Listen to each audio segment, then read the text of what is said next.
Sahabat beriman yang dirahmati Allah, kita semua sadar bahwa kelak kita akan mengalami kematian mendadak.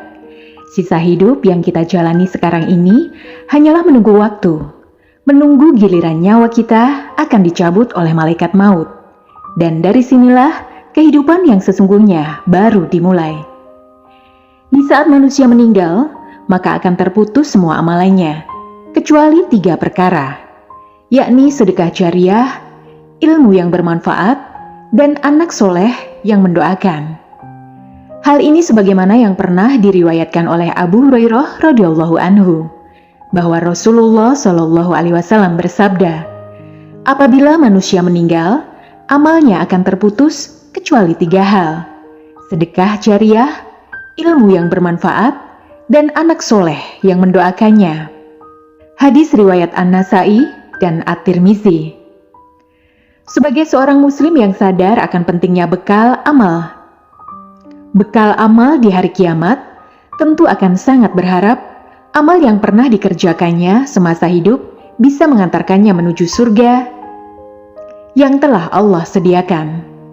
Namun sebelum lanjut, sudikah kiranya untuk klik tombol like-nya terlebih dahulu sebagai bentuk dukungan untuk channel kecil kami sehingga menjadi besar manfaatnya untuk orang banyak dan semoga dilancarkan rezekinya. Amin ya Rabbal Alamin. Terima kasih. Tapi sebelum itu, perlu kita ketahui terlebih dahulu tentang amal jariah. Amal jariah adalah amal yang akan terus mengalir meski si pengamalnya telah meninggal dunia. Amal tersebut bisa berupa amal kebaikan maupun amal keburukan. Ketika semasa hidup kita gemar melakukan sedekah jariah, maka pahala sedekah tersebut akan terus mengalir sekalipun kita telah meninggal dunia. Kita akan terus mendapatkan kucuran pahala selama harta atau tenaga yang kita sedekahkan masih dimanfaatkan atau membawa manfaat bagi kaum muslimin lainnya. Begitu juga dengan amal keburukan yang pernah kita kerjakan semasa hidup di dunia. Kita pun akan terus mendapatkan kucuran dosa, meskipun kita telah meninggal dunia. Betapa menyedihkannya nasib seorang mukmin yang telah meninggal namun terjerumus ke dalam dosa jariah. Satu hal yang perlu kita semua ketahui adalah apa yang malaikat catat dari kehidupan kita tidak hanya aktivitas dan amalan yang kita kerjakan, namun juga dampak dan pengaruh dari aktivitas dan amalan kita. Dalam Quran Surat Yasin ayat 12, Allah Subhanahu wa Ta'ala sudah berfirman, sesungguhnya kami menghidupkan orang-orang mati, dan kami menuliskan apa yang telah mereka kerjakan, dan berkas-berkas yang mereka tinggalkan, dan segala sesuatu kami kumpulkan dalam kitab induk yang nyata. Dari ayat tersebut dapat kita simpulkan bahwa orang yang melakukan amal dan aktivitas yang baik, maka insya Allah Subhanahu wa Ta'ala akan mencatat amal baik itu dan memberikan ganjaran dari apa yang kita amalkan.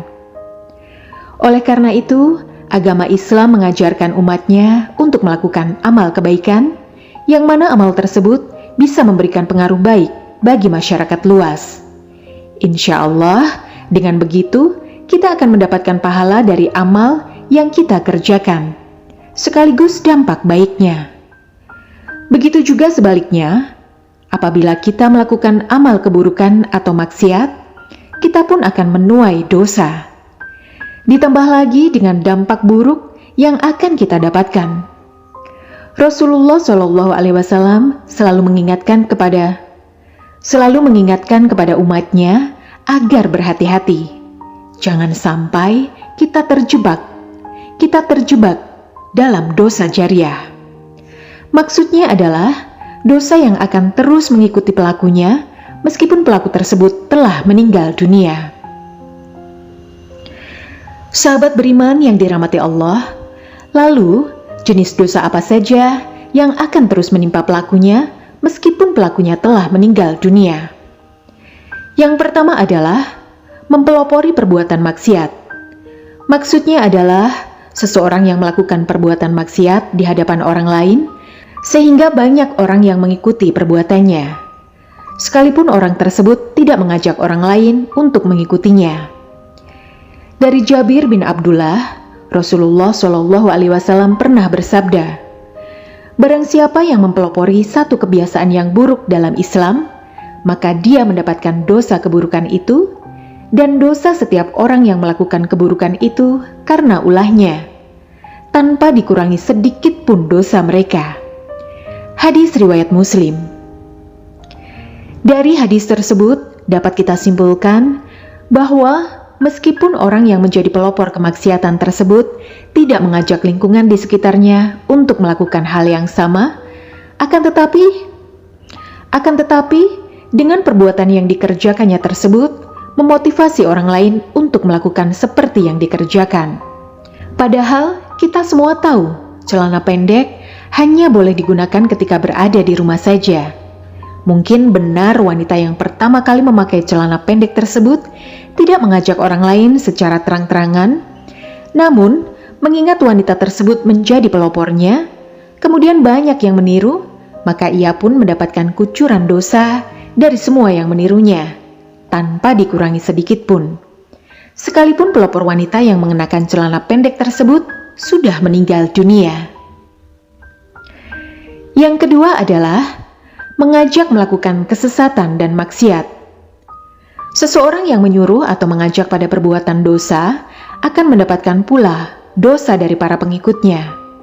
Hal ini telah dijelaskan oleh Allah Subhanahu wa Ta'ala yang tertuang dalam Quran Surat An-Nahl ayat 25. Mereka akan memikul dosa-dosanya dengan penuh pada hari kiamat. Dan berikut dosa-dosa orang yang mereka sesatkan yang tidak mengetahui sedikit pun bahwa mereka disesatkan. Orang-orang yang termasuk dalam dosa ini adalah para pendakwah yang menyeru kepada kemaksiatan, ataupun tokoh paranormal yang mengajak kepada kesyirikan. Orang-orang inilah yang akan terus mendapat aliran dosa sekalipun telah meninggal dunia. Termasuk juga dalam hal ini adalah orang yang menyuruh. Orang yang menyuruh orang lain berbuat dosa meski ia sendiri tidak melakukannya. Akan tetapi orang tersebut mendapatkan dosa dari orang lain yang melakukan apa yang diperintahkannya. Sepanjang masih ada manusia yang mengikutinya, menjalankan apa yang diperintahkannya, selama itu pula orang tersebut akan turut mendapatkan limpahan dosa sekalipun jasad sudah terkubur dalam tanah.